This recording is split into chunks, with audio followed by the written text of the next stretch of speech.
Bismillahirrahmanirrahim. Assalamualaikum warahmatullahi wabarakatuh. Assalamualaikum warahmatullahi wabarakatuh.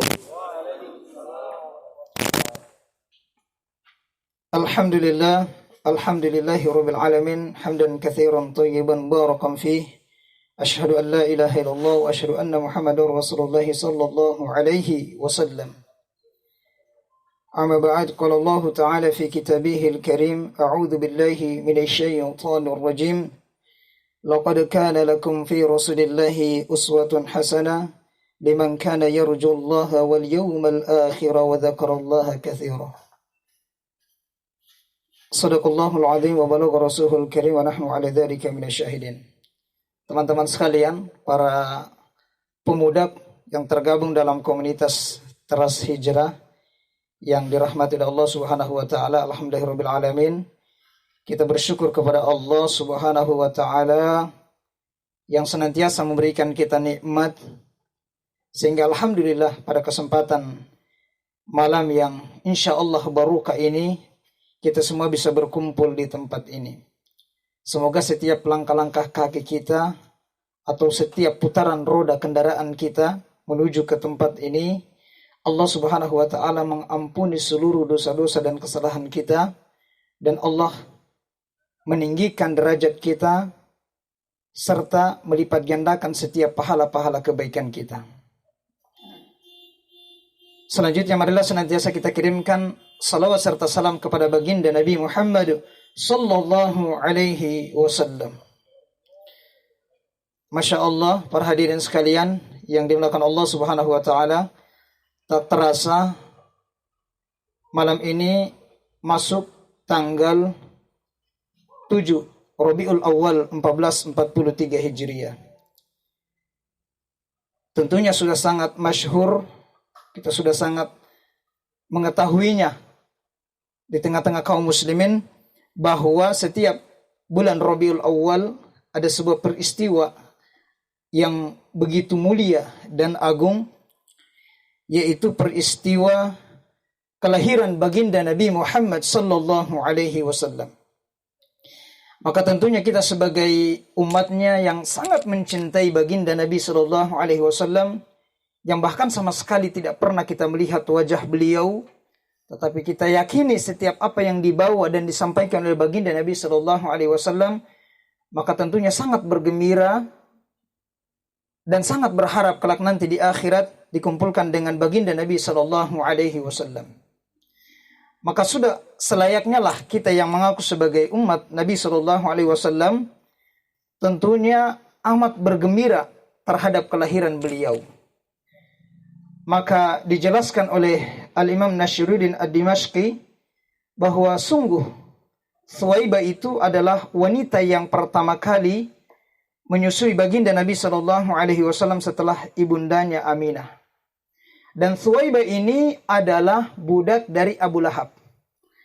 Tepat di hari kelahiran baginda Nabi sallallahu alaihi wasallam pada tanggal 12 Rabiul Awal, maka datanglah Thuwaibah kepada Abu Lahab, memberikan kabar gembira kepadanya bahwa sungguh telah lahir keponakanmu, anak dari Abdullah bin Abdul Muttalib, yakni baginda Nabi sallallahu alaihi wasallam. Maka bergembiralah Abu Lahab, bergembira dia. Saking gembiranya sampai hari itu dia bebaskan Thuwaibah, yang dahulunya Thuwaibah ini adalah budaknya, dia langsung menjadikan Thuwaibah itu sebagai seorang yang merdeka. Kita tahu saat itu, pada zaman itu, kalau ada seorang budak, kalau dia dimerdekakan, kita harus membutuhkan uang, kalau mungkin dirupiahkan sekarang ini sekitar puluhan juta dan bahkan ratusan juta. Tapi lantaran gembiranya Abu Lahab, dia sampai membebaskan Thuwaibah. Dan kita paham siapa itu Abu Lahab. Abu Lahab itu adalah paman baginda Nabi sallallahu alaihi wasallam yang sangat memusuhi dakwah Nabi sallallahu alaihi wasallam. Dan bahkan saya pikir satu-satunya orang yang masih hidup tapi sudah divonis dia penghuni neraka dan juga lengkap dengan istrinya adalah Abu Lahab. Turun ayat tabat yada Abi Lahabi wa tab sampai seterusnya. Divonis dia masih hidup, sudah divonis.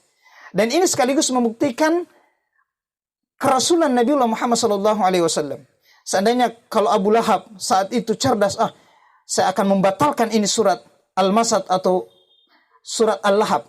Tinggal dia mengucapkan 2 kalimat syahadat saja, batal itu surat Al-Lahab. Karena memang janji Nabi sallallahu alaihi wasallam, siapapun yang mengucapkan 2 kalimat syahadat, asyhadu an la ilaha illallah wa asyhadu anna Muhammadar Rasulullah sallallahu alaihi wasallam, maka kendati pun dia dimasukkan ke dalam neraka, tetapi kelak nanti dia akan diangkat dan dimasukkan ke dalam surga. Ya mungkin masuknya dalam surga itu hanya di blender sajalah. Dijelaskan oleh Ustaz Adi Hidayat, kalau orang itu masuk di dalam neraka 1 hari di 1 detik di neraka itu sama dengan 48 hari di dunia. Karena memang perbandingan 1 hari di akhirat itu sama dengan 1000 tahun di dunia. Begitu. Dan telah datang sebuah riwayat, sesungguhnya Abu Lahab itu setiap hari Senin diringankan siksaannya oleh Allah Subhanahu wa taala. Mengapa? Karena di hari itu, di hari Senin pada tanggal 12 Rabiul Awal, dia bergembira atas kelahiran Nabiullah Muhammad sallallahu alaihi wasallam. Maka bersenandunglah Al-Imam Nashiruddin Ad-Dimashqi, maka sungguh kalaulah Abu Lahab yang sudah jelas kesesatan dan kekafirannya itu, dan terkutuklah dia, tetapi Allah Subhanahu wa taala meringankan siksaannya setiap hari Senin karena dia bergembira atas kelahiran baginda Nabi sallallahu alaihi wasallam, maka apatah lagi seorang mukmin yang beriman kepada Allah, yang mengakui kerasulan Nabiullah sallallahu alaihi wasallam dan kemudian menjadi umatnya, maka kira-kira balasan apa yang dia akan dapatkan selain balasan yang sangat besar, pahala yang sangat besar di sisi Allah Subhanahu wa taala. Dan semoga kita semua yang hadir pada kesempatan ini merupakan salah satu bagian dari umat Muhammad sallallahu alaihi wasallam yang bergembira atas kelahiran beliau dan kelak nanti insyaallah mendapatkan syafaat dari baginda Nabi sallallahu alaihi wasallam. Yang kedua, maka sungguh kewajiban kita para hadirin sekalian yang dimuliakan Allah Subhanahu wa taala, maka kita harus memastikan di dalam diri kita ini bahwa sungguh orang yang paling kita cintai di muka bumi ini ialah baginda Nabi sallallahu alaihi wasallam. Selain tadi pertama kita bergembira atas kelahiran beliau karena beliau adalah rahmat. Wa ma arsalnaka illa rahmatan lil alamin. Rahmat bagi seluruh alam. Kita harus pastikan hati kita bahwa orang yang paling kita cintai di muka bumi ini ialah baginda Nabi sallallahu alaihi wasallam. Rasulullah sallallahu alaihi wasallam bersabda dalam hadis riwayat Al-Bukhari dan Imam Muslim, beliau menyampaikan, la yu'minu ahadukum hatta akuna ahabba ilaihi min waladihi wa waladihi wan nasi ajma'in. Tidaklah sempurna keimanan seseorang di antara kalian itu sampai diriku ini lebih dia cintai daripada anaknya, orang tuanya, dan seluruh manusia yang ada di muka bumi ini. Dan bahkan Rasulullah SAW menyampaikan bahwa keadaan kita nanti di akhirat itu akan dikumpulkan bersama dengan orang yang kita cintai. Anta ma'a man ahbabta. Engkau di akhirat akan dikumpulkan bersama dengan orang yang engkau cintai. Maka dikisahkan oleh kalangan para ulama dalam beberapa riwayat, sahabat Sayyidina Thauban radhiyallahu anhu dengan wajah yang begitu pucat dan semakin hari wajahnya itu dan badannya semakin kurus. Beberapa hari diperhatikan oleh baginda Nabi sallallahu alaihi wasallam. Maka kemudian karena melihat wajahnya yang semakin pucat dan kemudian badannya yang semakin kurus, maka dipanggillah Thauban radhiyallahu anhu ini oleh baginda Nabi sallallahu alaihi wasallam. Disampaikan kepadanya, "Wahai Thauban, mengapa wajahmu begitu pucat dan tubuhmu itu semakin hari semakin kurus?" Maka apa yang disampaikan oleh Thauban radhiyallahu anhu, "Wahai baginda Nabi sallallahu alaihi wasallam, sesungguhnya tidaklah datang di waktu malam kecuali di waktu pagi aku khawatir aku tidak bisa lagi bersama denganmu. Dan tidaklah datang di waktu siang ya Rasul, kecuali aku khawatir aku tidak lagi bisa berjumpa denganmu di waktu malam. Karena kekhawatiranku ini jangan sampai engkau yang duluan mendahului ya Rasul sallallahu alaihi wasallam, ataukah aku duluan yang meninggalkan dunia ini untuk selama-lamanya. Dan yang aku khawatirkan ya Rasul, kelak nanti di akhirat aku tidak bisa lagi berjumpa denganmu. Mengingat keadaanmu, engkau adalah utusan Allah, adalah kekasih Allah Subhanahu wa taala, adalah nabi dan sekaligus Rasul utusan Allah Subhanahu wa taala, maka tentu kedudukanmu akan lebih tinggi dibandingkan dengan kami ini manusia biasa dan sahabat-sahabatmu. Maka itulah yang disediakan oleh sahabat Thauban radhiyallahu anhu, jangan sampai dia tidak bisa lagi berjumpa dengan Nabiullah Muhammad sallallahu alaihi wasallam di akhirat kelak. Maka apa yang disampaikan oleh baginda Nabi sallallahu alaihi wasallam, wahai Thauban, sesungguhnya keadaanmu nanti di akhirat itu akan bersama dengan orang yang engkau cintai. Maka Masya Allah, jika hati kita ini, para hadirin sekalian, para jamaah teras hijrah yang dimuliakan Allah Subhanahu wa taala, hati kita ini yang paling kita cintai ialah baginda Nabi sallallahu alaihi wasallam, maka Masya Allah kelak nanti di akhirat kelak, ketika jarak matahari dengan kita itu sekitar 1 mil, sekitar 1 jengkal, 2 jengkal. Keadaan manusia saat itu yang sangat memprihatinkan, tapi Masya Allah bagi para pecinta-pencinta baginda Nabi Sallallahu Alaihi Wasallam, bagi umatnya yang dulu ketika dia hidup di dunia, orang yang sangat ia cintai ialah Nabiullah Muhammad Sallallahu Alaihi Wasallam, maka kelak nanti insya Allah ini merupakan janji dari Nabiullah Sallallahu Alaihi Wasallam bahwa kelak nanti dia akan dikumpulkan dengan Nabi Sallallahu Alaihi Wasallam di padang mahsyar di akhirat kelak. Anta ma'a man ahbabta, engkau akan bersama dengan orang yang engkau cintai. Maka betapa luar biasanya pengorbanan kalangan para sahabat itu kepada baginda Nabi Sallallahu Alaihi Wasallam. Beberapa pertemuan yang lalu, bagaimana kita menggambarkan kisah salah seorang sahabat, Mus'ab bin Umair radhiyallahu anhu, yang rela mengorbankan nyawanya untuk mengecoh pasukan kafir Quraisy. Jangan sampai kemudian mereka itu menyakiti baginda Nabi Sallallahu Alaihi Wasallam. Dia korbankan nyawanya. Dan kita tahu kisahnya bagaimana Ali bin Abu Thalib radhiyallahu anhu di usia yang sangat belia, sekitar 8 tahun. Ketika baginda Nabi Shallallahu Alaihi Wasallam bersiap-siap hijrah dari Mekah menuju ke Yathrib yang kemudian diubah namanya menjadi Madinah, itu kan menggantikan tempat tidur baginda Nabi Shallallahu Alaihi Wasallam. Dan kita tahu saat itu posisinya menggantikan tempat tidur baginda Nabi Shallallahu Alaihi Wasallam itu resikonya kehilangan nyawa, gitu. Risikonya kehilangan nyawa. Tapi bagi kalangan para sahabat, sesungguhnya mereka rela mengorbankan apapun yang mereka miliki. Jangankan harta, waktu, jabatan, kedudukan, nyawa sekalipun, keluarga sekalipun rela mereka korbankan demi untuk mendapatkan ridho Allah dan Rasulnya.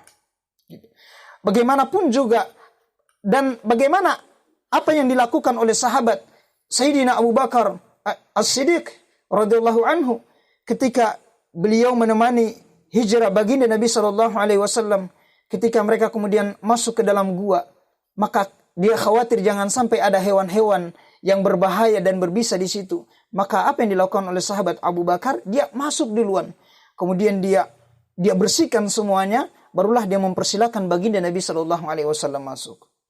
Jadi luar biasa kecintaan kalangan para sahabat terhadap baginda Nabi Shallallahu Alaihi Wasallam. Dan bahkan ada salah satu kisah yang sangat masyhur, yakni kisah seorang pemuda yang usianya sekitar 14 tahun atau sekitar 15 tahun umurnya. Namanya Tha'labah bin Abdurrahman radhiyallahu anhu. Ini adalah seorang pemuda yang usianya sekitar 14 dan 15 tahun. Tapi kecintaannya terhadap Nabi Shallallahu Alaihi Wasallam itu sangat luar biasa sekali. Sampai Tha'labah bin Abdurrahman radhiyallahu anhu ini, dia setiap hari itu duduk, tinggal, dan bahkan tidur di salah satu pojok yang mengarah ke pintu Nabiullah Muhammad SAW. Dia sangat berharap bahwa ketika baginda Nabi SAW membuka pintu rumahnya, maka Tha'labah bin Abdurrahman lah yang pertama kali melihat wajah baginda Nabi SAW. Masya Allah, sesungguhnya Nabi SAW adalah manusia yang sempurna, tidak ada sekalipun kekurangan Nabiullah SAW. Apalagi kalau kita berbicara dari sisi fisik. Dijelaskan oleh kalangan para ulama, sungguh wajah Nabiullah SAW itu lebih bercahaya, lebih berseri-seri dibandingkan dengan cahaya bulan purnama. Sampai-sampai kemudian mereka menggambarkan kalaulah Nabi Yusuf alaihissalam ketika kemudian dia lewat, maka para wanita-wanita Mesir saat itu ketika mereka sedang mengiris-ngiris buah, kemudian mereka tanpa sadar mengiris tangan-tangan mereka, lantaran mereka takjubnya melihat ketampanan Nabi Yusuf alaihissalam. Maka dijelaskan oleh kalangan para ulama, sesungguhnya antara Nabi SAW dan Nabi Yusuf alaihissalam masing-masing telah diberikan 10 hijab di antara mereka. Hanya saja bedanya Nabi Yusuf alaihi salam 10 hijabnya itu telah dibuka oleh Allah Subhanahu wa taala semuanya. Hingga kemudian manusia itu takjub dengan ketampanan Nabi Yusuf alaihi salam. Sampai wanita Mesir itu tanpa sadar mereka mengiris-ngiris tangan mereka. Maka para ulama mereka menjelaskan sesungguhnya hijab Nabiullah sallallahu alaihi wasallam dibuka itu baru 1. 9-nya itu nanti dibuka di padang mahsyar. Di akhirat kelak. Maka sekiranya hijab Nabi sallallahu alaihi wasallam itu dibuka sebagaimana dibukanya hijabnya Nabi Yusuf alaihi salam, maka manusia itu tidak akan mengiris tangannya, tetapi sungguh mereka itu akan mengoyak-ngoyak jantungnya lantaran takjubnya dengan ketampanan Nabiullah sallallahu alaihi wasallam. Yang kedua, sesungguhnya Allah telah menjaga Nabiullah sallallahu alaihi wasallam, siapapun yang memandanginya agar kemudian mereka tidak memandanginya sebagaimana para wanita itu memandangi Nabi Yusuf alaihi salam dengan penuh syahwat. Rasulullah sallallahu alaihi wasallam, "Wa ma arsalnaka illa rahmatan lil alamin." Siapapun yang memandang wajahnya, maka yang dia dapatkan bukanlah syahwat dunia. Bukanlah karena syahwat yang ada di dalam dirinya, kecuali rahmat ketika dia memandang wajah baginda Nabi sallallahu alaihi wasallam. Maka itulah kegembiraan dari Tha'labah bin Abdurrahman, setiap hari dia bisa melihat wajah baginda Nabi sallallahu alaihi wasallam, seorang pemuda yang usianya sekitar 14-15 tahun. Dan Tha'labah bin Abdurrahman ini adalah seorang pemuda yang setiap kali baginda Nabi sallallahu alaihi wasallam punya hajat, maka Tha'labah bin Abdurrahman inilah yang disuruh untuk kemudian menunaikan setiap hajat-hajat baginda Nabi sallallahu alaihi wasallam. Maka saat itu kemudian Rasulullah sallallahu alaihi wasallam memerintahkan Tha'labah bin Abdurrahman untuk menunaikan salah satu hajat beliau di ujung kota Madinah. Maka pergilah Tha'labah bin Abdurrahman ini. Cirinya Tha'labah bin Abdurrahman itu ketika dia jalannya itu dengan jalan yang begitu cepat. Kalau ditanya oleh kalangan para sahabat, "Wahai Tha'labah bin Abdurrahman, mengapa jalanmu itu begitu cepat?" Maka dia akan menjawab, "Sesungguhnya aku ingin cepat-cepat menunaikan hajat yang diperintahkan oleh baginda Nabi sallallahu alaihi wasallam kepadaku agar aku bisa kembali dan melihat lagi wajah Nabiullah sallallahu alaihi wasallam." Maka pergilah Tha'labah bin Abdurrahman. Tapi di tengah perjalanan ketika dia melewati gang-gang kota Madinah, dia melewati sebuah rumah, ya taulah rumahnya orang dulu bagaimana. Rumah ya tersebut saja pondok-pondok lah.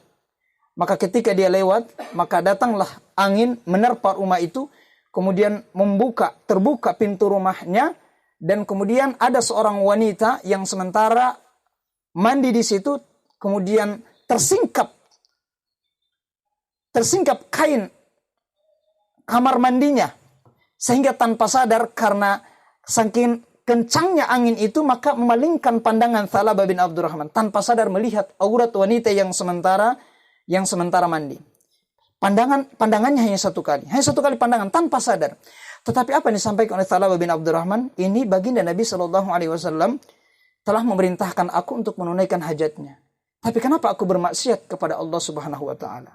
Sungguh aku sangat malu kepada Allah dan Rasulnya. Ini baginda Nabi sallallahu alaihi wasallam memerintahkan aku untuk menunaikan hajatnya, tetapi justru Tha'labah bin Abdurrahman bermaksiat kepada Allah dan kemudian mengkhianati baginda Nabi sallallahu alaihi wasallam. Padahal ini pandangan satu kali. Wajah ini adalah wajah yang setiap hari memandang Nabiullah Muhammad sallallahu alaihi wasallam. Tapi hari ini Tha'labah bin Abdurrahman melihat sesuatu yang diharamkan oleh Allah dan Rasulnya. Ini bagi Tha'labah bin Abdurrahman.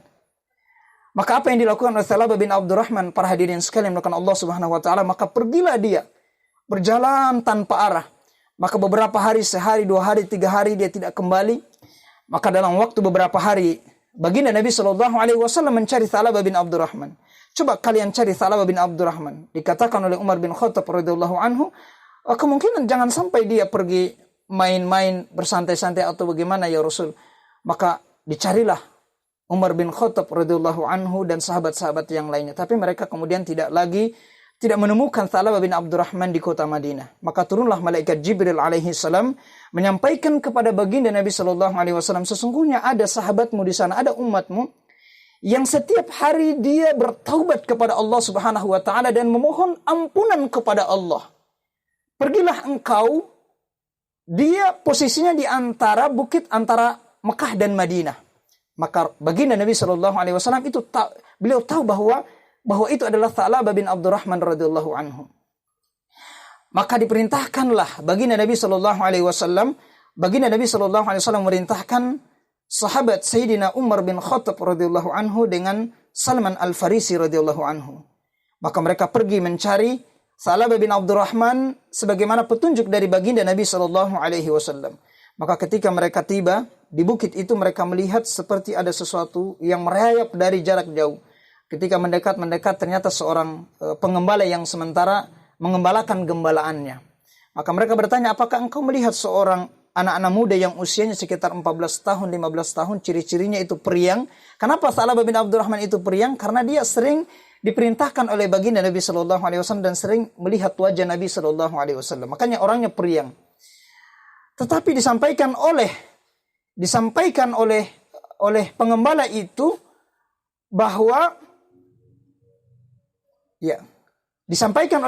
itu bahwa saya tidak melihat ciri-ciri seperti itu, kecuali aku melihat seorang pemuda yang usianya sekitar 14 tahun, ya seusia itu, tapi wajahnya bukan periang, setiap hari itu mengeluarkan air mata. Wajahnya itu wajah yang sedih. Dan setiap sore, maka dia akan turun dari atas bukit itu meminta air susu dari gembalaanku. Kalau Anda ingin menemui orang itu, tunggulah sebentar. Menjelang maghrib, dia akan turun meminta air susu dari gembalaanku. Dan menunggulah sahabat Umar bin Khattab radhiyallahu anhu dan Salman Al-Farisi radhiyallahu anhu, maka tidak lama turunlah seorang pemuda itu, dan mereka tahu bahwa itu adalah Thalabah bin Abdurrahman. Maka setelah kemudian mereka tahu Thalabah bin Abdurrahman, maka mereka memanggil, wahai Thalabah bin Abdurrahman, kesinilah, sesungguhnya baginda Nabi Shallallahu Alaihi Wasallam mencarimu. Maka gemetar itu Thalabah bin Abdurrahman. Apakah telah turun sebuah ayat bahwa Thalabah bin Abdurrahman telah melakukan maksiat?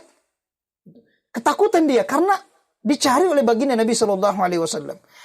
Maka disampaikan oleh dua sahabat terkemuka ini, kami sungguh tidak tahu apa-apa yang diperintahkan oleh Rasul Shallallahu Alaihi Wasallam mencarimu karena beberapa hari ini engkau kemudian belum kembali. Maka gemetar ketakutan itu Thalabah bin Abdurrahman.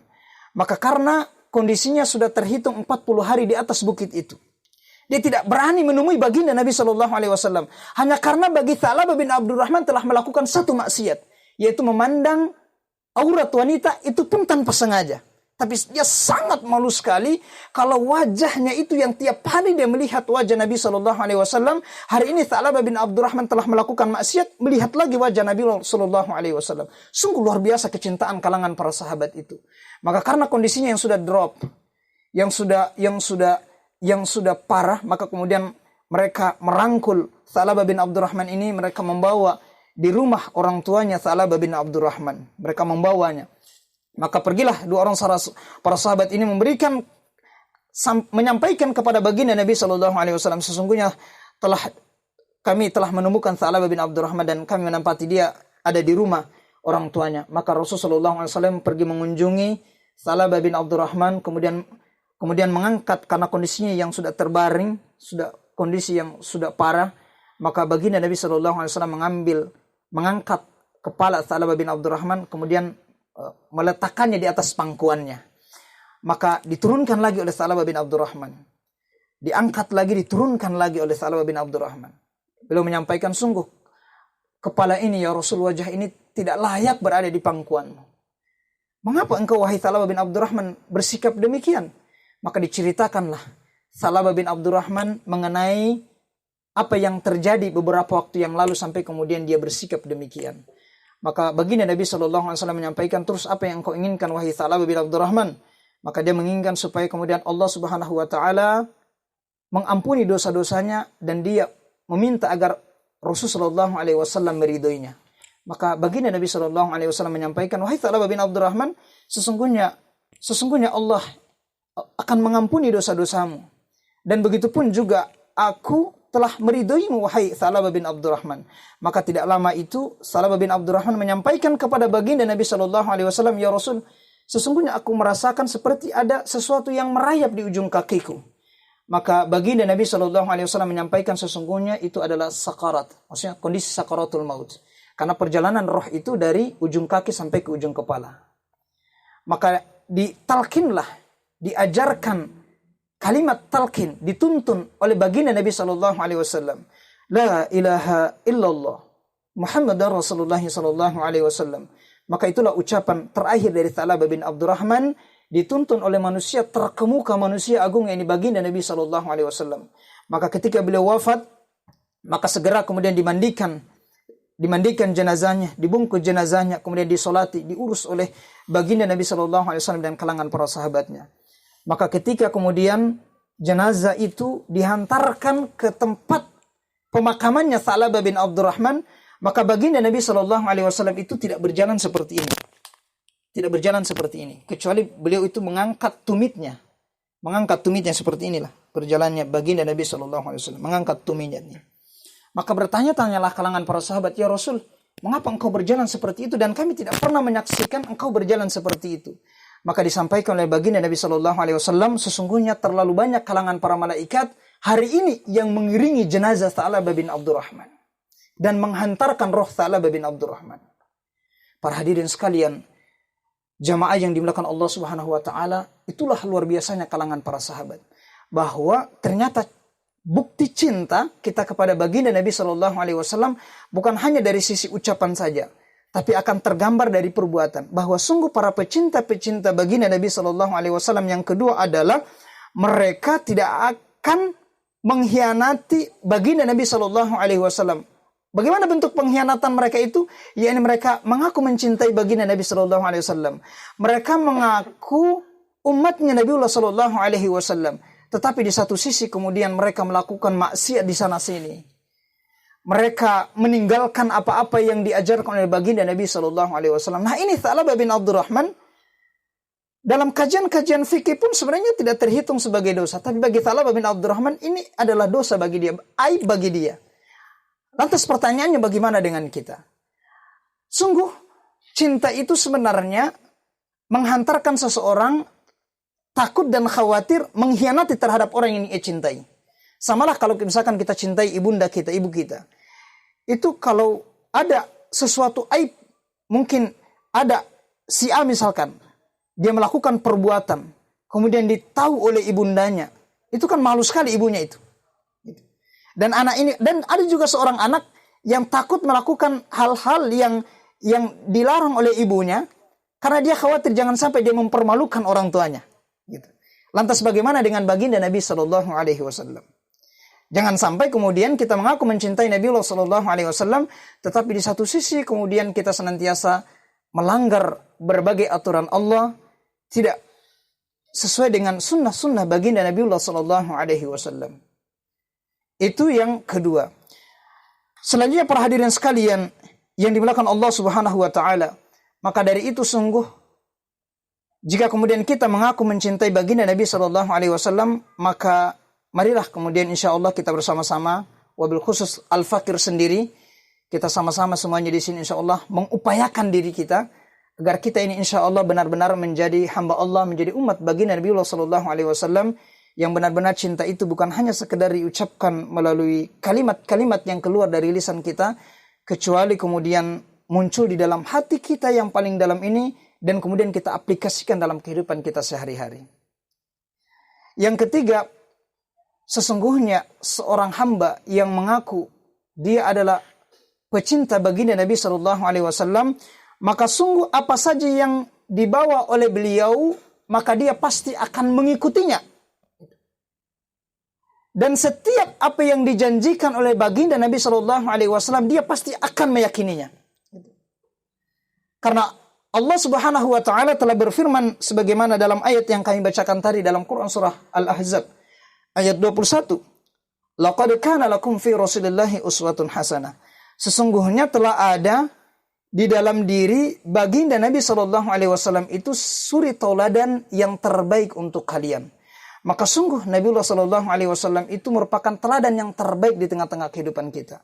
Misalkan anak-anak muda, kalau dia mengaku mencintai Nabiullah sallallahu alaihi wasallam, maka tidak ada orang yang dia fanskan gitu ya, yang paling dia idolakan selain baginda Nabi sallallahu alaihi wasallam. Karena beliau adalah sosok yang lengkap, yang layak kemudian kita teladani dalam kehidupan kita sehari-hari. Dalam kehidupan keluarga, beliau adalah kepala rumah tangga yang terbaik di antara para istrinya. Beliau adalah teladan terbaik posisinya sebagai seorang ayah dalam mendidik, membimbing, dan mencintai anak-anaknya. Begitupun juga baginda Nabi Shallallahu Alaihi Wasallam adalah seorang kakek terhadap cucu-cucunya. Sayyidina Hasan dan Husain adalah kakek terbaik dalam bercanda, dalam mendidik cucu-cucunya. Dan begitu pun juga baginda Nabi Shallallahu Alaihi Wasallam itu adalah sahabat terbaik di antara kalangan para sahabat-sahabatnya. Dan baginda Nabi Shallallahu Alaihi Wasallam itu adalah pemimpin terbaik di antara pemimpin yang ada di dunia ini. Sungguh baginda Nabi Shallallahu Alaihi Wasallam adalah pemimpin terbaik, terbaik dalam mengatur urusan rakyat, terbaik dalam mengayomi rakyat. Bahkan kemudian dalam kondisi yang sangat paceklik terjadi wabah, maka baginda Nabi Shallallahu Alaihi Wasallam lah yang paling lapar di antara kalangan para sahabat-sahabatnya. Itu pemimpin yang terbaik. Baginda Nabi Shallallahu Alaihi Wasallam adalah panglima perang terbaik di antara panglima-panglima perang yang ada di dunia ini. Coba baginda Nabi Shallallahu Alaihi Wasallam selain sebagai pemimpin, dia juga adalah panglima perang. Di dalam hidup baginda Nabi Shallallahu Alaihi Wasallam, sekitar kurang lebih 27 kali beliau itu mengikuti peperangan dan posisi beliau itu berada di garda terdepan. Makanya ada tulisannya, siapa namanya? Michael Hart ya. Dia tulis 100 tokoh yang paling berpengaruh di dunia, itu kan menempatkan beliau Sallallahu Alaihi Wasallam sebagai orang nomor 1 yang paling berpengaruh di dunia. Karena memang tidak ada sama sekali kekurangan di dalam diri baginda Nabi Sallallahu Alaihi Wasallam. Dan Allah Subhanahu Wa Taala pun juga telah memuji akhlak beliau. Khuluqin azim, sebagai akhlak yang agung. Maka Aisyah, salah seorang sahabat, bertanya kepada istri baginda Nabi Shallallahu Alaihi Wasallam, Aisyah radhiyallahu anha, apa akhlak baginda Nabi Shallallahu Alaihi Wasallam? Maka beliau menyampaikan, sesungguhnya akhlaknya adalah Al-Quran.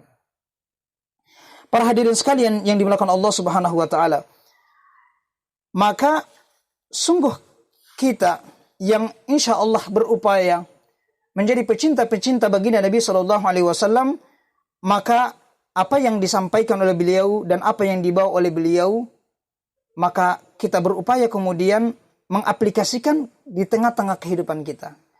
Dan kalau ada berbagai syariat-syariat yang dibawa oleh baginda Nabi Shallallahu Alaihi Wasallam kemudian tidak mampu diterapkan di tengah-tengah kehidupan kita, maka para pecinta baginda Nabi Shallallahu Alaihi Wasallam itu ada perasaan tidak tenang di tengah-tengah kehidupannya. Gitu. Perasaan hidup tidak nyaman gitu. Ketika dia melihat sesuatu yang dibawa oleh baginda Nabi Shallallahu Alaihi Wasallam, apakah dilecehkan ataukah kemudian dikesampingkan. Tiada lain itu adalah syariat Islam.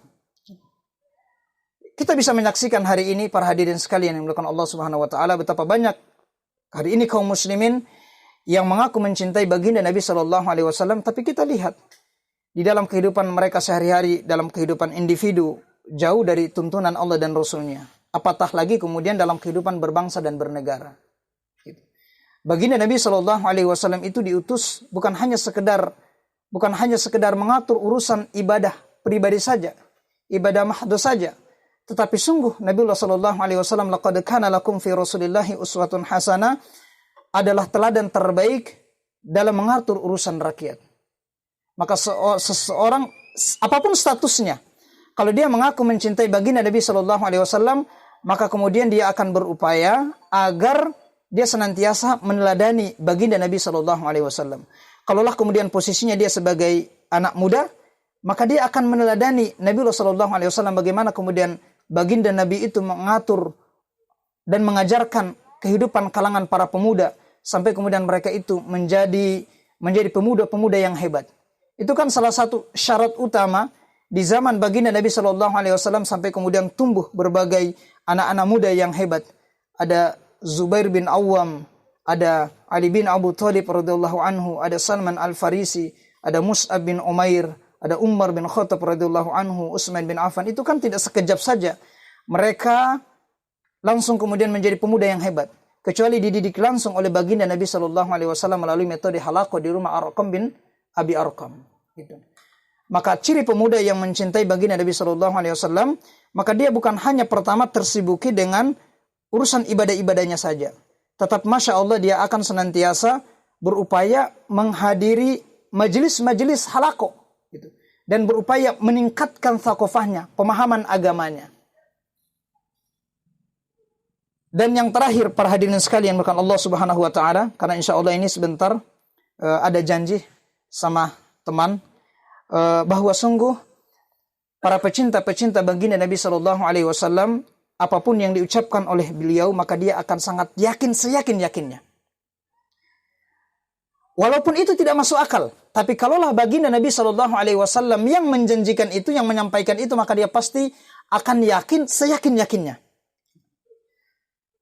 Dan salah satu janji dari baginda Nabi sallallahu alaihi wasallam, dan kita sebagai seorang muslim ini wajib untuk meyakininya, yang disebut sebagai bisarah, yakni kabar gembira yang disampaikan oleh baginda Nabi sallallahu alaihi wasallam akan kemenangan-kemenangan Islam, akan kemenangan-kemenangan kaum muslimin yang akan didapatkan oleh kaum muslimin di masa yang akan datang.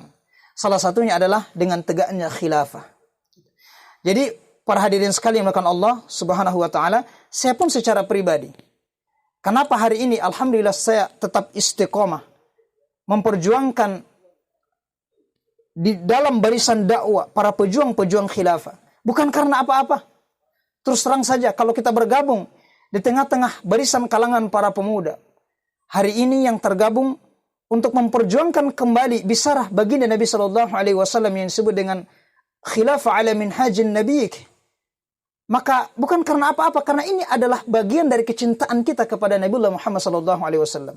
Kalaulah kemudian bukan Nabi yang menjanjikan, untuk apa saya ikut? Membuang-buang waktu saja.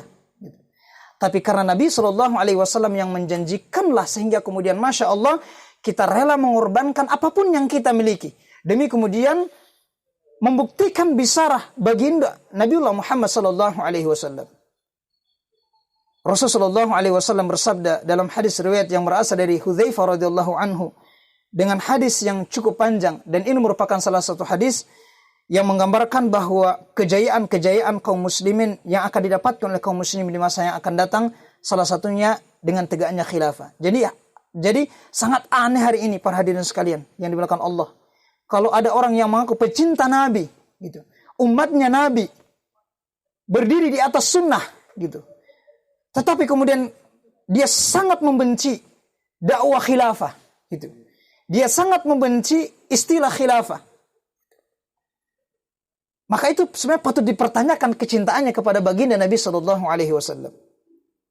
Rasulullah sallallahu alaihi wasallam bersabda dalam hadis riwayat Hudzaifah radhiyallahu anhu dengan hadis yang cukup panjang, "Takunu nubuwatu fikum ma syaa Allah an takuna thumma yarfa'uha idza syaa'a ay yarfa'aha, thumma takunu khilafatun 'ala minhajin nubuwah, fatakunu ma syaa Allah an takun, thumma yarfa'uha idza syaa'a Allahu ay yarfa'aha, thumma takunu mulkan 'adan, fayakunu ma syaa Allah ay yakuna, thumma yarfa'uha idza syaa'a ay yarfa'aha, thumma takunu mulkan jabariyatan fatakunu ma syaa Allah an takun, thumma yarfa'uha idza syaa'a ay yarfa'aha, thumma takunu khilafatan 'ala minhajin nubuwah." Beliau menyampaikan, sungguh di tengah-tengah kalian terdapat zaman kenabian, atas izin Allah ia tetap ada, lalu dia akan mengangkatnya jika dia berkehendak mengangkatnya. Dan sungguh zaman kenabian itu telah berakhir dengan wafatnya baginda Nabi sallallahu alaihi wasallam tepat di bulan 12 Rabiul Awal tahun 11 Hijriah. Jadi baginda Nabi sallallahu alaihi wasallam itu lahir pada bulan Rabiul Awal, pada tanggal 12 Rabiul Awal, dan begitu pun juga wafatnya baginda Nabi sallallahu alaihi wasallam. Beliau wafat itu tepat pada tanggal 12 Rabiul Awal pada tahun 11 Hijriah. Makanya Abu Bakar Asy-Siddiq radhiyallahu anhu diangkat sebagai khalifah. Jadi dalam sistem Islam nama negaranya itu khilafah, nama kepala negaranya khalifah, gitu. Sama seperti sistem kerajaan. Sistem kerajaan, nama penguasanya raja, gitu. Dalam sistem demokrasi, sistem presidensial, nama penguasanya bukan khalifah, begitu. Namanya presiden. Makanya lucu kalau ada yang mengatakan bahwa anti khilafah, tapi disebut kata khalifah Abu Bakar, khalifah Umar bin Khattab, khalifah Utsman, khalifah Ali bin Abu Thalib, dia anti. Padahal sebenarnya Khalifah itu adalah nama kepala negara dari sistem khilafah. Maksudnya adalah an-niyabatu 'anin Nabi sallallahu alaihi wasallam fi hirasatid din wa siyasatid dunya. Adalah yang menggantikan baginda Nabi sallallahu alaihi wasallam untuk kemudian menjaga agama ini dan mengatur urusan rakyat dengan syariat yang dibawa oleh baginda Nabi sallallahu alaihi wasallam. Maka beliau menyampaikan, sungguh di tengah-tengah kalian akan ada zaman kenabian, dan zaman kenabian itu akan diangkat oleh Allah Subhanahu wa taala, dan zaman ini telah diangkat oleh Allah dengan wafatnya baginda Nabi sallallahu alaihi wasallam tepat pada tanggal 12 Rabiul Awal tahun ke-11 Hijriah. Kemudian beliau menyampaikan, kemudian akan ada khilafah yang mengikuti manhaj kenabian. Ia ada dan atas izin Allah ia akan tetap ada. Lalu dia akan mengangkatnya jika dia berkehendak mengangkatnya. Dan kita paham bahwa sungguh pasca wafatnya baginda Nabi sallallahu alaihi wasallam, apa yang diurus oleh kalangan para sahabat? Sungguh yang membingungkan oleh para sahabat sampai kemudian mereka sangat khawatir adalah siapa yang menggantikan Nabiullah sallallahu alaihi wasallam, bukan posisinya sebagai nabi, tetapi posisinya sebagai kepala negara. Gitu. Karena Nabi Shallallahu Alaihi Wasallam itu bukan hanya sekedar Nabi dan Rasul, tetapi dia juga adalah sebagai kepala negara. Maka pasca wafatnya beliau, maka sempat ditunda dimakamkan baginda Nabi Shallallahu Alaihi Wasallam itu terhitung hampir sekitar 3 hari 3 malam.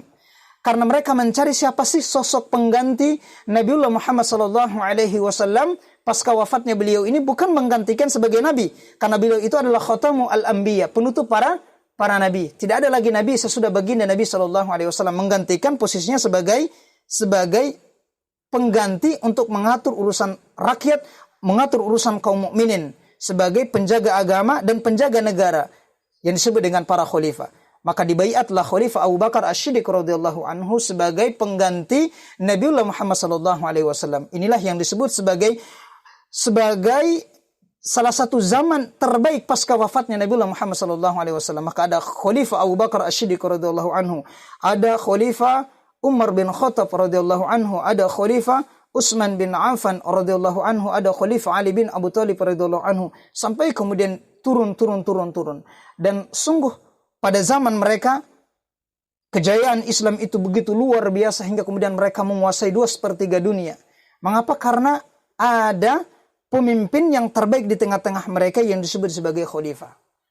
Selanjutnya baginda Nabi Shallallahu Alaihi Wasallam menyampaikan, lalu kemudian zaman itu Allah akan mengangkatnya jika dia berkehendak mengangkatnya. Kemudian akan ada kekuasaan yang zalim, ia juga akan ada atas izin Allah.